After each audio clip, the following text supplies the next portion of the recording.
Bismillahirrahmanirrahim. Assalamualaikum warahmatullahi wabarakatuh. A'udzu billahi minasyaitonir rajim. Bismillahirrahmanirrahim. Ala hadhihi niyyah wa fi kulli niyyatin shalihah wa ila hadratin nabiyil mustafa Muhammadin sallallahu alaihi wasallam wa ala alihi wa ashabihi wa auladihi wa azwajihi wa dhurriyyatihi wa ahli baitihi ajma'in. Syai'un lillahi lahum al-Fatihah. A'udzu billahi minasy syaithanir rajim. Bismillahirrahmanirrahim. Alhamdulillahi rabbil alamin. Ar-Rahmanir Rahim. Maliki yaumiddin. Iyyaka na'budu wa iyyaka nasta'in. Ihdinas siratal mustaqim. Siratal ladzina an'amta 'alaihim ghairil maghdubi 'alaihim waladdallin.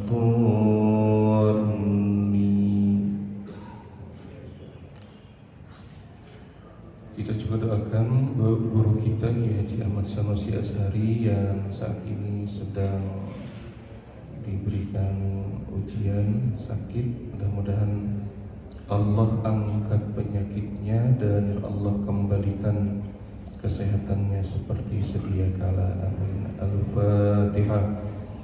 A'udzu billahi minasy syaithanir rajim.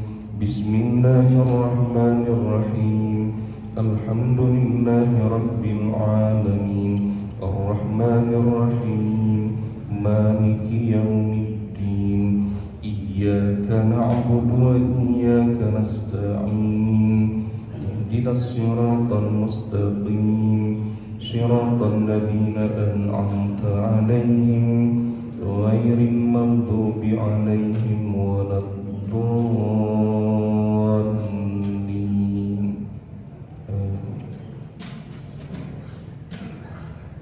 Bismillahirrahmanirrahim. Alhamdulillahi rabbil alamin.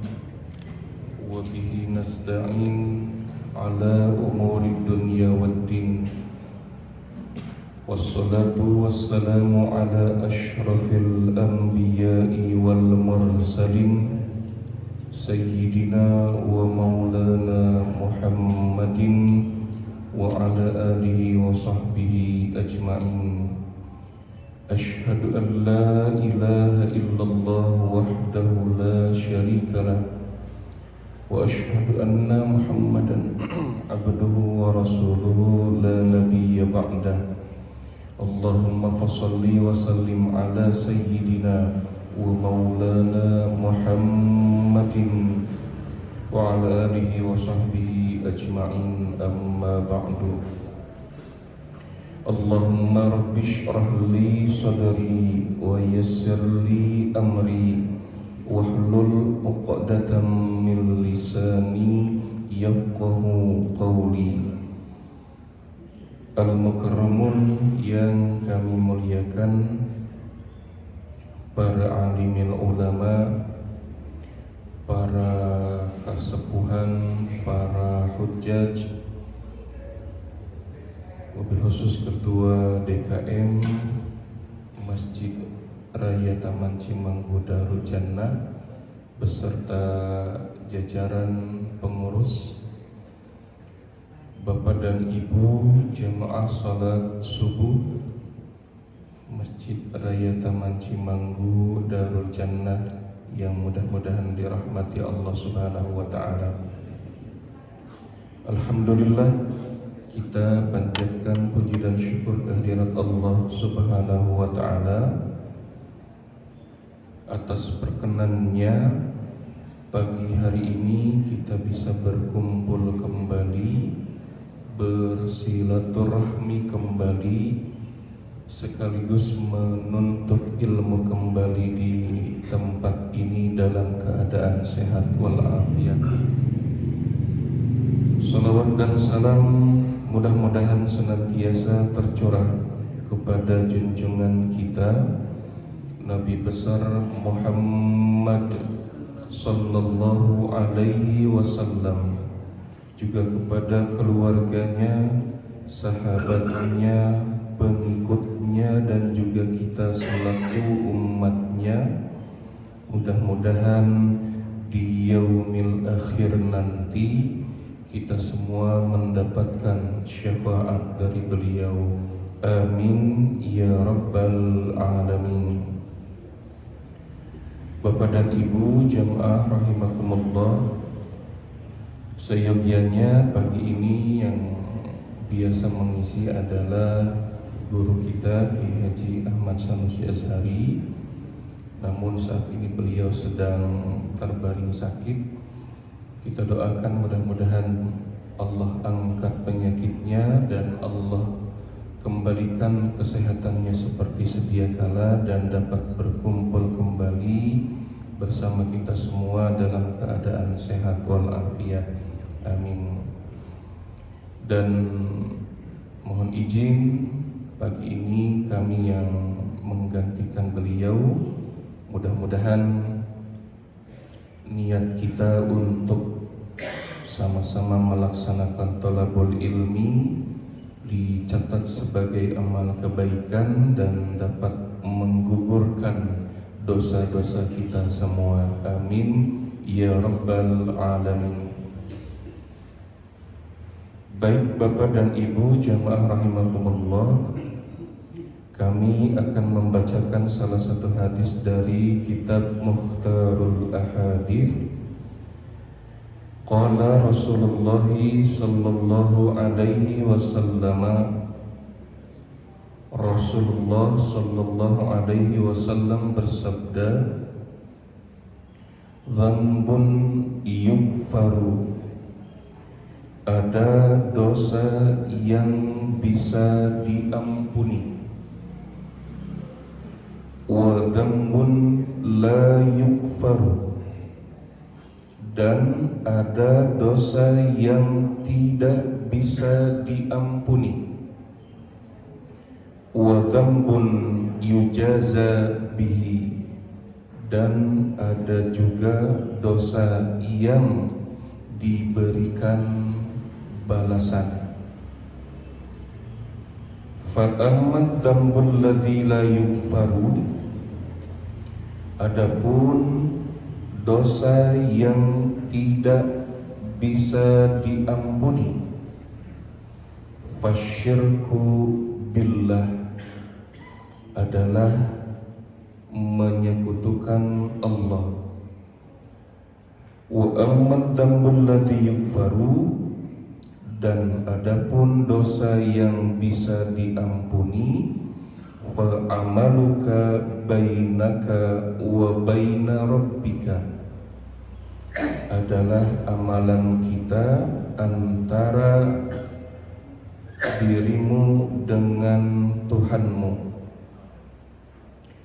Wa amma dzambul ladzi yujaza bihi, dan adapun dosa yang akan diberikan balasan atasnya, fa zulmuka akhaka, yaitu perbuatan zolimmu terhadap saudaramu sesama manusia. Rawahu Tabarani. Hadis ini diriwayatkan oleh Imam At-Tabarani. Bapak Ibu jamaah rahimakumullah, pagi ini kita akan membahas tentang dosa. Tidak ada gading yang tidak retak, pun sama tidak ada manusia yang tidak memiliki dosa. Semua manusia pasti punya dosa. Tentu kita berharap mudah-mudahan Allah tutupi dosa-dosa kita, hanya Allah dan kita yang tahu.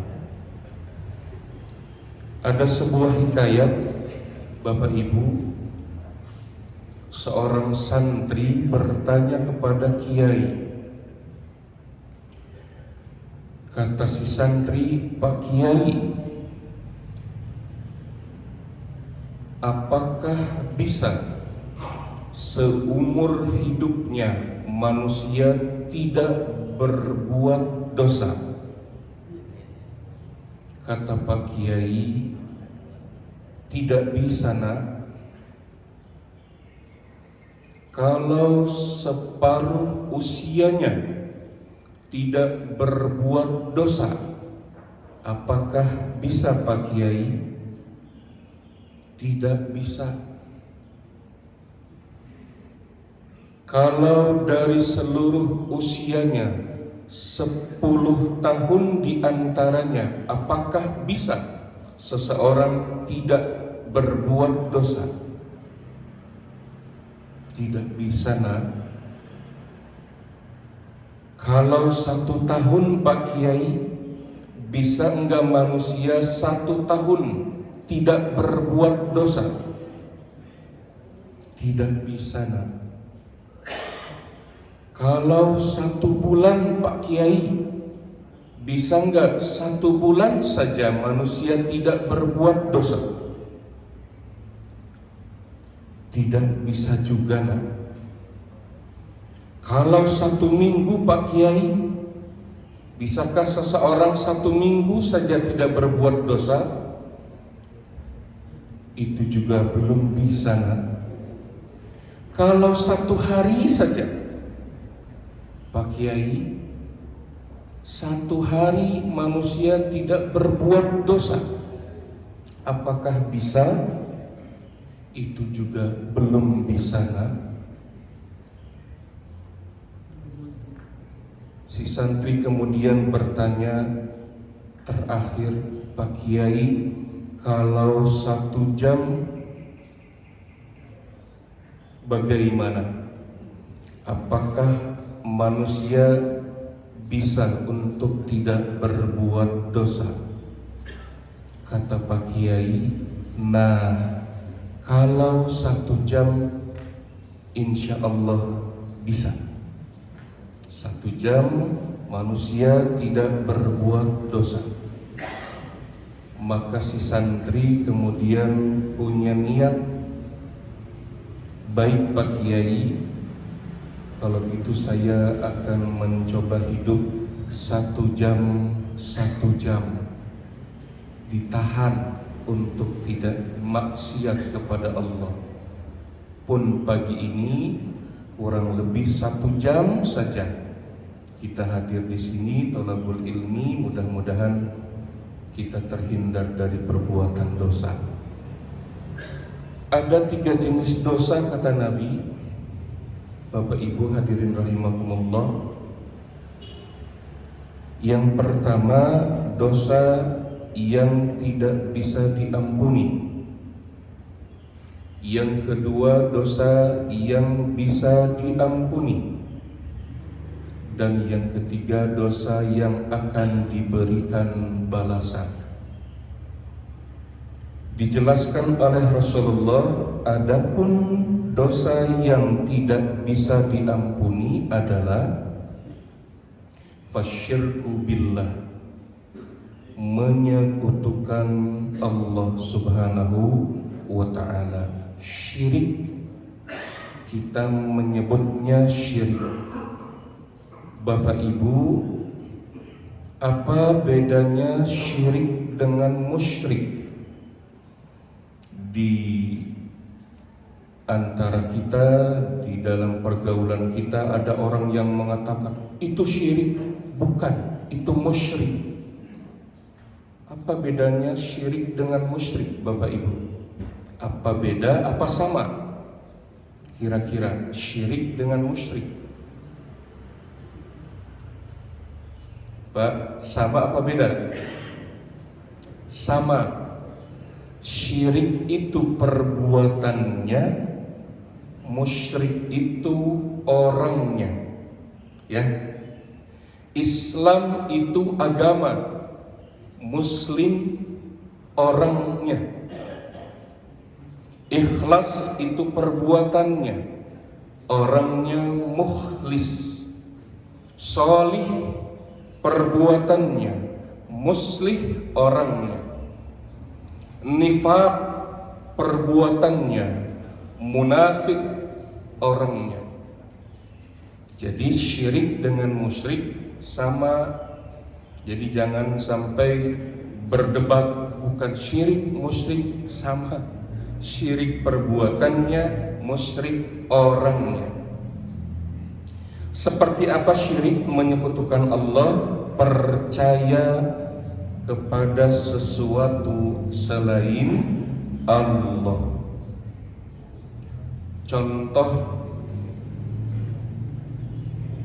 ada bapak-bapak yang suka cincin batu akik, Pak. Ada yang syapir, ada yang merah delima, ya. Ada apa lagi? Bacan kalau tidak salah. Pak, kalau batu cincinnya sebatas senang, sebatas hobi saja, itu tidak masalah. Tapi kalau mempercayai bahwa cincin itu punya kekuatan tersendiri, nah ini hati-hati, kita kenanya syirik. Contoh, bapak punya cincin merah delima. Tad, saya pakai cincin ini kemana-mana aman. Ini nggak boleh, ya.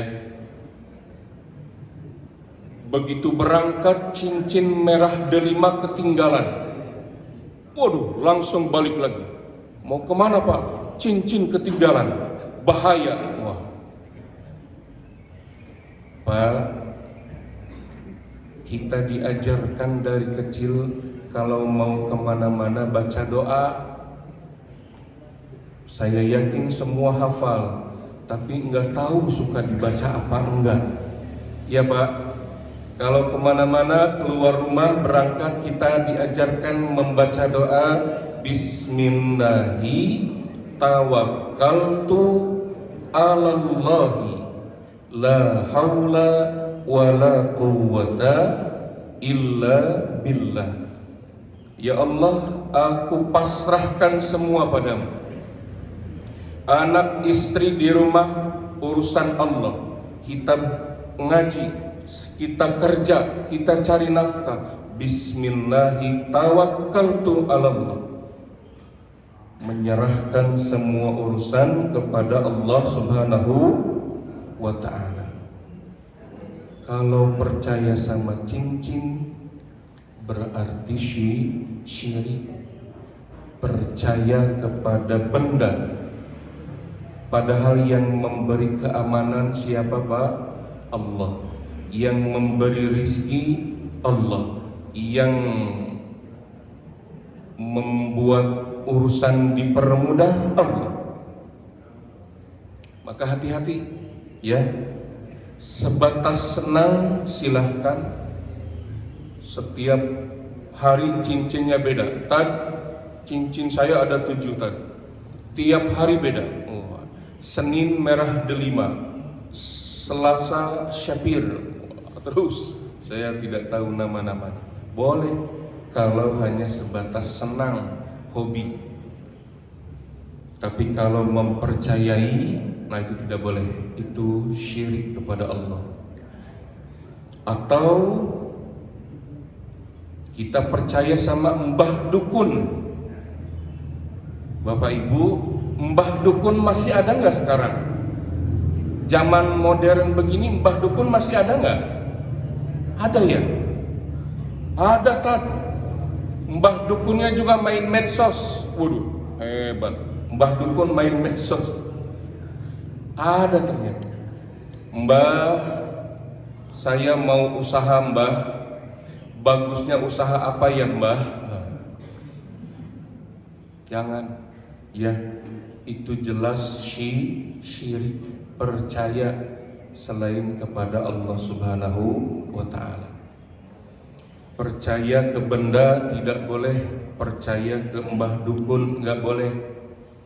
Ini ada boleh jadi aktivitas kita ketika kita sakit, Bapak Ibu. Ketika kita sakit, kita minum obat tertentu, alhamdulillah sehat. Begitu giliran tetangga kita yang sakit, saudara kita yang sakit, Bapak ngomong begini, contoh, misal ada saudara kita batuk, Pak, minum ini Pak, sembuh. Nih, hati-hati ya Pak, minum ini sembuh. Wah, emang yang menyembuhkan siapa? Obat apa Allah? Allah.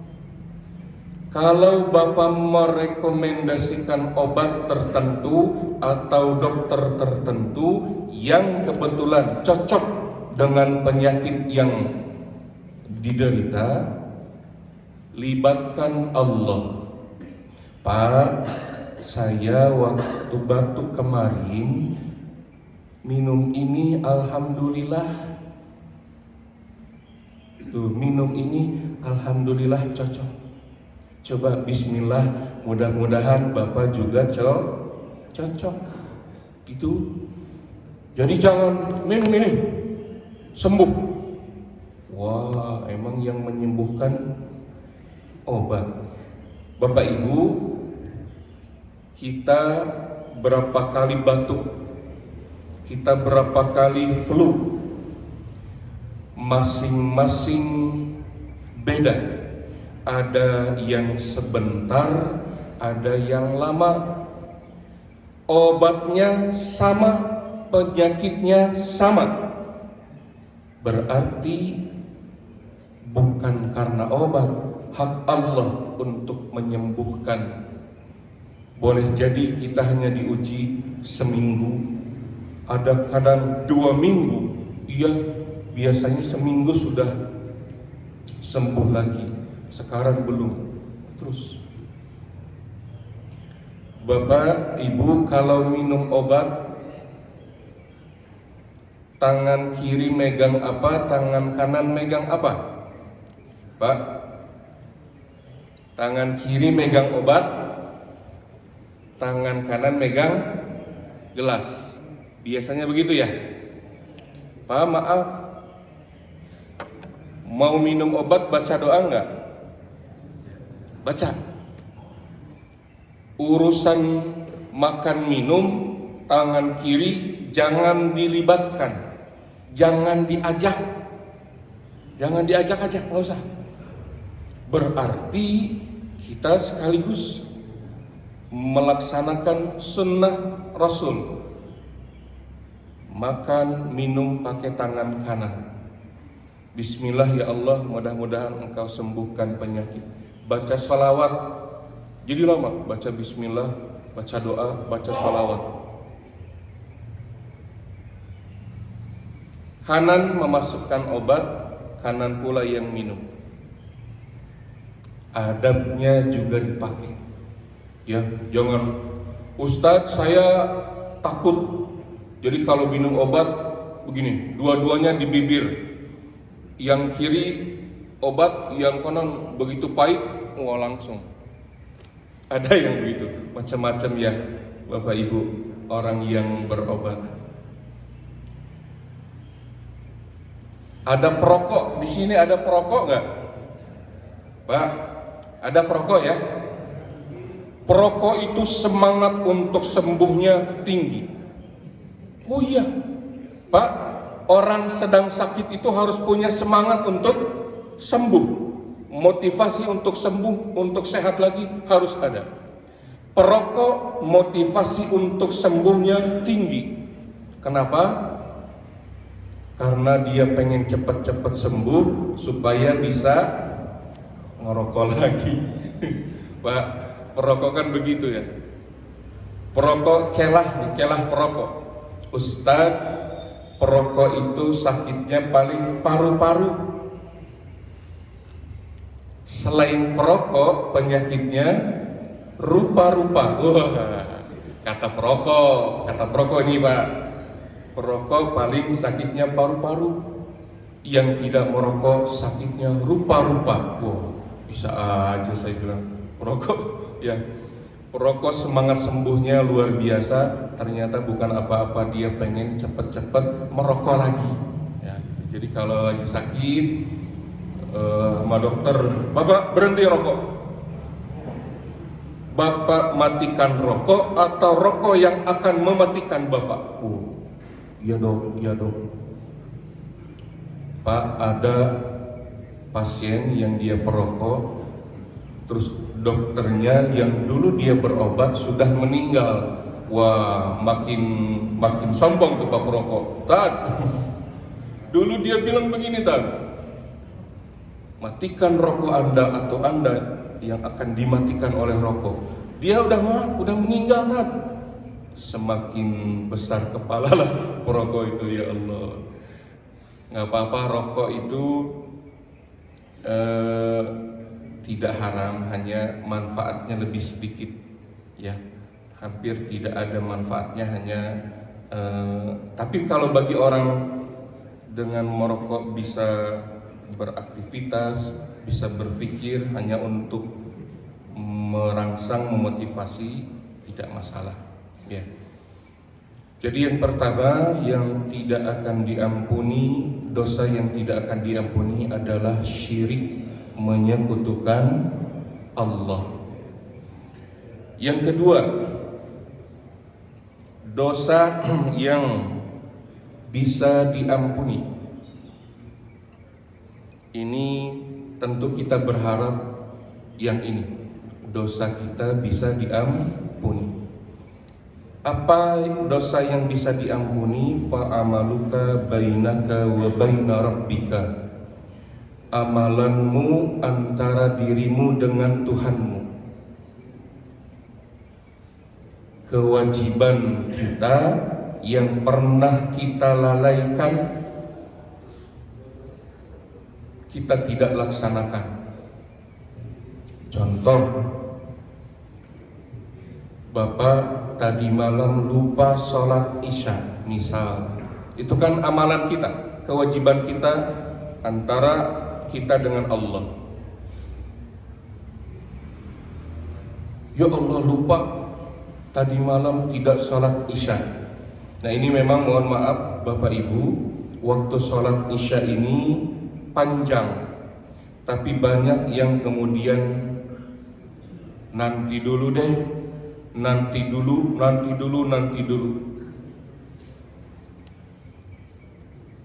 Bapak pernah mendengar hadis kalau datang waktu sholat, kemudian hidangan terhidang, kata Nabi apa Pak? Sholat dulu apa makan dulu? Makan dulu. Redaksi hadisnya ini sholat isya, karena isya waktunya panjang. Apabila datang sholat isya, lalu datang hidangan, maka makan dulu, karena isya waktunya panjang. Kita kadang bukan sholat isya aja ya Pak ya, lagi waktunya sholat zuhur, makan dulu. Padahal redaksi hadisnya di sholat isya Pak, karena memang sholat isya ini waktunya panjang. Nah banyak kemudian orang yang lalai menganggap isya waktunya panjang, nanti akhirnya terlewat. Ustaz, saya semalam nonton bola ya,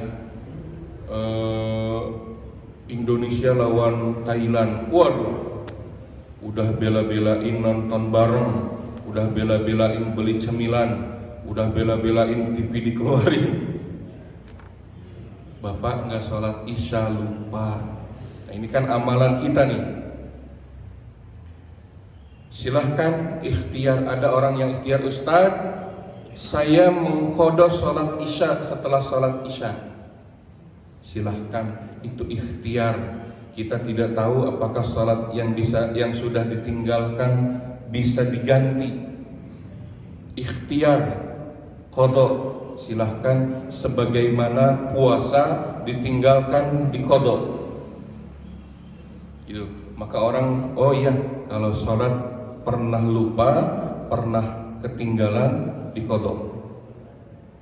Sholat tertinggal, lupa, kita mohon ampun sama Allah, jangan diulangi lagi.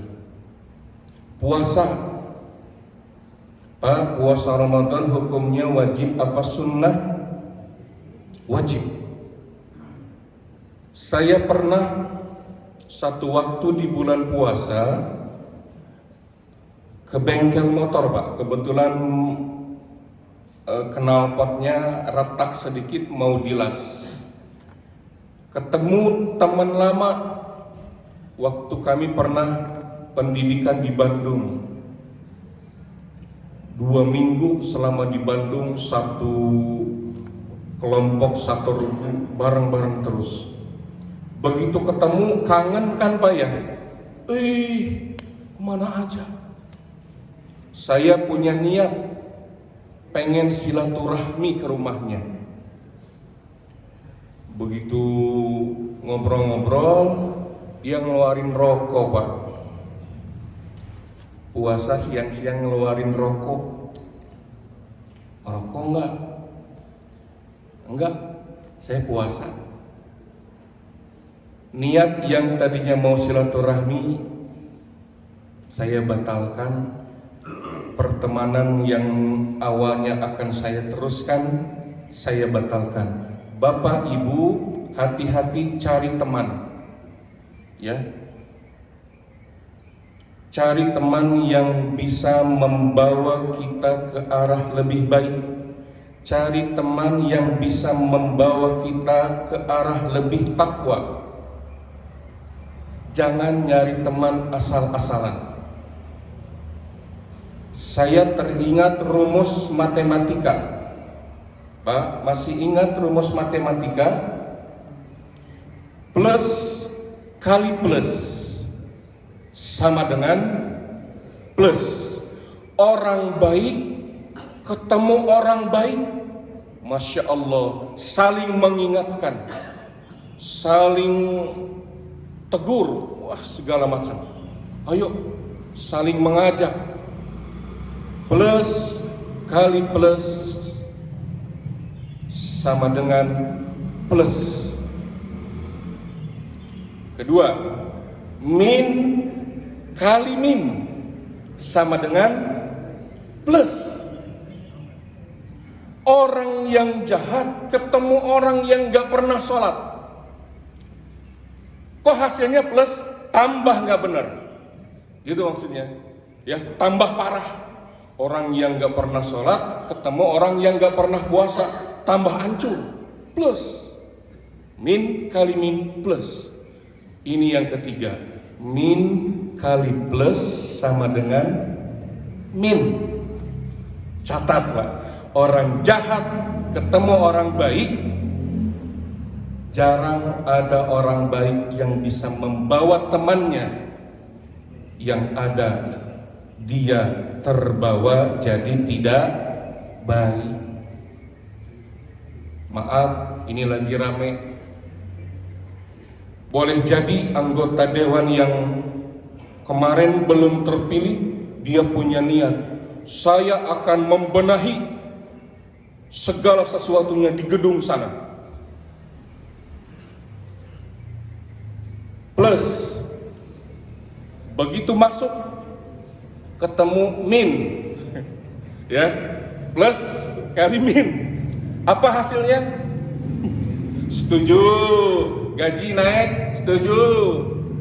Masya Allah, ini sedih Pak, bangsa kita.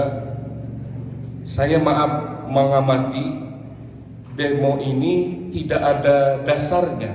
Maksud saya, apa yang didemo? Ini hanya kecemburuan sosial. Dulu demo, DPR menetapkan undang-undang penanggulangan keadaan bahaya seperti ini, seperti itu. Tolak undang-undang, batalkan undang-undang. Sekarang apa tuntutannya? Turunin gaji yang nggak bisa. Itu bukan ranah produk hukum. Maka di antara kita cemburu, nggak kira-kira gajinya bisa 100, bisa 200. Kalau dibuat hari 3 juta per hari, sementara di bawah, Masya Allah, orang semakin susah. Maka kemarin dari mana-mana demo. Maaf, hampir tidak ada yang berhasil dari demo. Yang ada hanya kekacauan, yang ada korban, dan yang paling parah diobok-obok. Ya Bapak Ibu, ini provokator seneng nih yang kayak gini. Gampang nih. Yang tadinya damai hancur, merambat Pak, Bandung, Solo, Medan, Makassar. Aduh, ngeri Pak. Ini apa masalahnya kok sampai semua ikut-ikutan?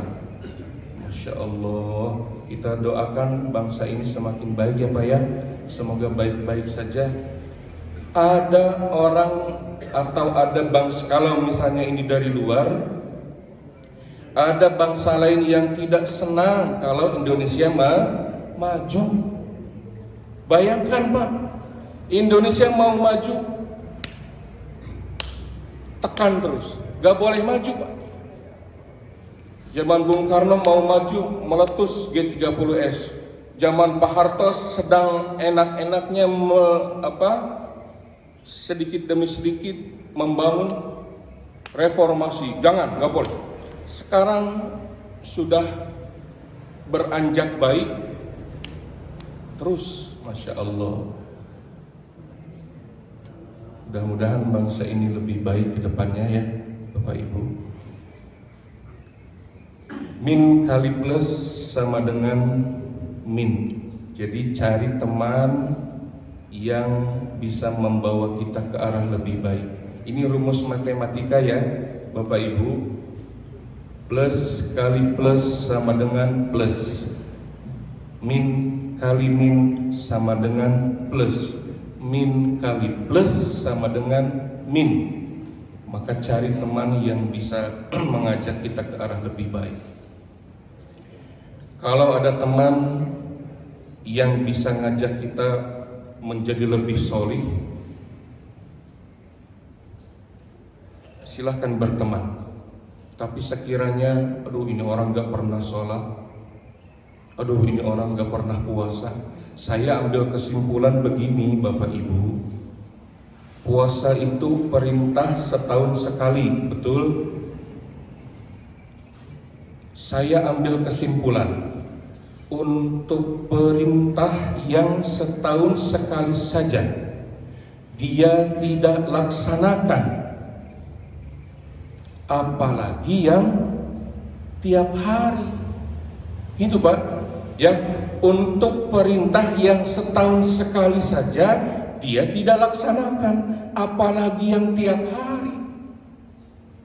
Masya Allah. Udah, saya ambil kesimpulan, wah gak bisa ya berteman dengan orang yang nggak puasa, jangan ya.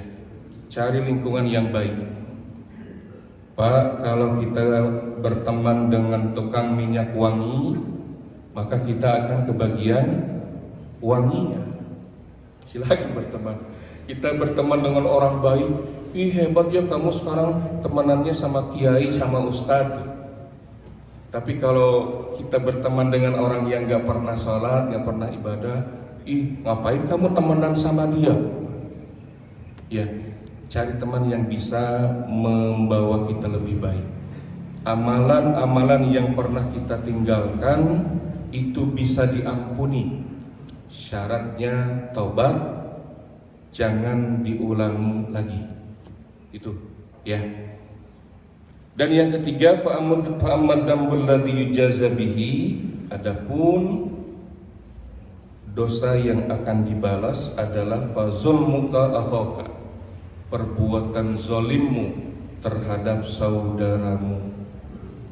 Pak, Bu, pernah dengar zolim? Pernah sering dengar ya, zolim. Apa zolim itu? Zolim. Saya ngambil pengertian sederhana tentang zolim. Zolim itu Bapak berbuat sesuatu orang lain tidak berkenan,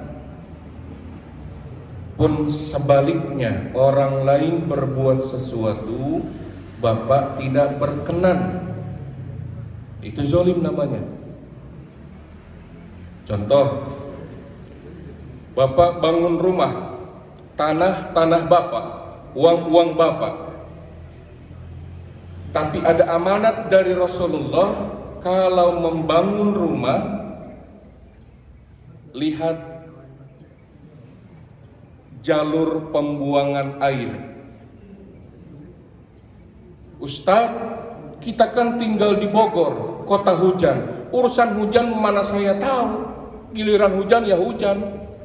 Akhirnya dari rumahnya air mengalir ke rumah tetangga, kanan kirinya. Itu kan bukan salah saya Ustadz, itu kan faktor alam. Maka benahi. Kalau kita membiarkan begitu, kanan kiri kita kena tumpahan air hujan dari rumah kita, itu zolim. Bukan kita memang yang berbuat itu hujan, tapi kita atur, kita tata supaya airnya tidak ke rumah tetangga. Gitu Pak, zolim, hati-hati. Bapak misal olahraga sapu halaman rumah Bapak bersih, tapi sampahnya digeser ke sebelah. Nah itu Pak, depan rumah Bapak bersih, tapi dibuang-buangin ke sebelah, itu zolim Pak. Tetangga Bapak tidak berkenan, itu kok nyapu begitu. Hati-hati. Atau maaf, Bapak yang rumahnya di depan gang, terus Bapak punya pagar, hati-hati jangan membuka pagarnya sembarangan, nanti akan menghalangi orang masuk gang, nanti harus dijaga. Jangan rumah di depan gang, naruh motor di depan rumah, jadi orang susah masuk, zolim itu. Hati-hati. Siapa sih ini yang naruh motor? Nah, itu. Orang tidak berkenan, hati-hati. Pun termasuk Pak, mohon maaf, di kampung-kampung itu kalau hajatan jalanan ditutup Pak, berapa orang yang dirugikan itu Pak? Begitu mau ke jalan, jalan ditutup, harus mutar. Iya kalau tidak membawa resiko apa-apa. Tapi kalau ada orang yang mau ke rumah sakit, bawa orang sakit, maaf lagi hajatan, Masya Allah, muter jauh sampai rumah sakit udah meninggal. Berarti kan ada faktor keterhambatan, menghambat orang lain. Hati-hati ya, di kampung-kampung bisa seperti itu zalim. Perbuatan yang buat orang tidak berkenan itu bisa jadi zalim. Hati-hati ya Bapak Ibu, usahakan jangan pernah sedikit pun untuk membuat orang tidak berkenan ya dengan perbuatan kita. Sholat, Pak maaf, nguap. Di antara kita suka nguap ya. Ada orang yang kalau nguap tidak ditutup dan bersuara di sholat, yang lagi sholat, imam lagi baca Bismillahirrahmanirrahim. Pak, yang di sampingnya tidak berkenan.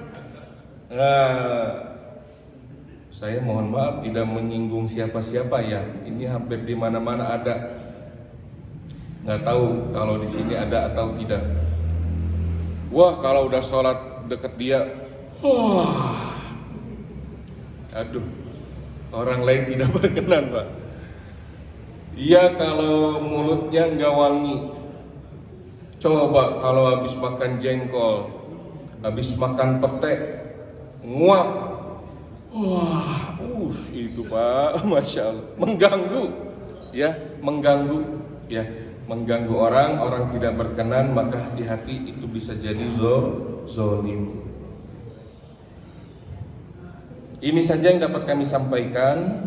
3 jenis dosa yang tidak bisa diampuni, dosa yang bisa diampuni, dan dosa yang akan dibalas. Jadi kalau kita zalim, nanti Allah yang balas. Saya ingat perkataan orang bijak begini, itu kan rumah kamu. Gak apa-apa, biar Allah yang balas. Nanti Allah yang balas. Gak apa-apa, jadi orang bijak tuh gitu, dia gak mau ribut. Gak apa-apa, biar Allah yang balas. Nanti memang akan Allah balas orang yang berbuat zalim. Dosa yang diampuni, dosa yang tidak bisa diampuni, dan dosa yang akan dibalas. Mudah-mudahan yang sederhana ini bermanfaat untuk kita, dan mudah-mudahan kita dapat menjadi pribadi yang lebih baik lagi ke depan untuk senantiasa berada di jalan Allah, melaksanakan perintahnya dan menjauhi larangannya. Amin ya rabbal alamin. Ada pertanyaan apa cukup?